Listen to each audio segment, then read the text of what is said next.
Работниците да не подпишуваат празни листови, ниту пак спогодбени откази, апелираше денеска Кристина Ампева од Гласен текстилец. Првите вакви случаи се забележени во странските компании, но и во текстилните фабрики.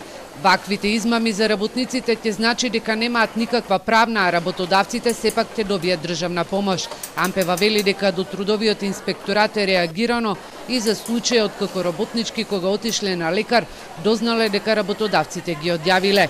Побара владата подитно да побара список од Агенцијата за вработување и да се биде точната бројка на вработени во реалниот сектор. Да, најмногу страдаат токму тие, особено мајките на деца под 10 години и хронично болните. Такви примери имаме и во Штип, и тоа се работи за голем број на вработени, каде што сметам дека претходно треба да ја направена процедура.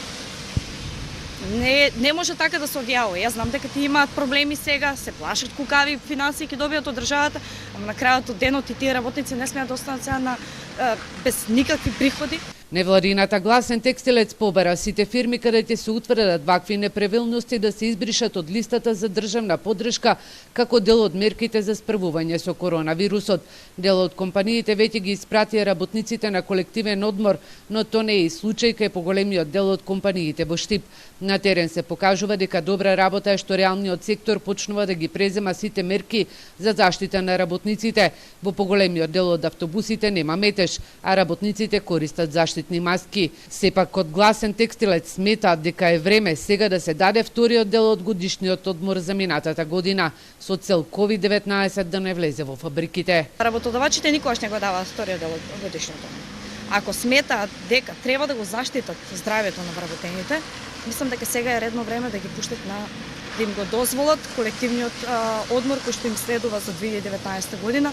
Тоа се 10 дена, доколку ситуацијата се продолжи, се одложи, имаат право да им дадат и прв дел од годишниот одмор за 2020 година, секако нели доколку сметаат дека после оваа криза и пак имаат потреба од работници. Компаниите од источниот регион во услови на пандемија се вклучија во акција за шиење на маски, а делчевска компанија изработи 200 пластични визири за здравствените работници во земјава.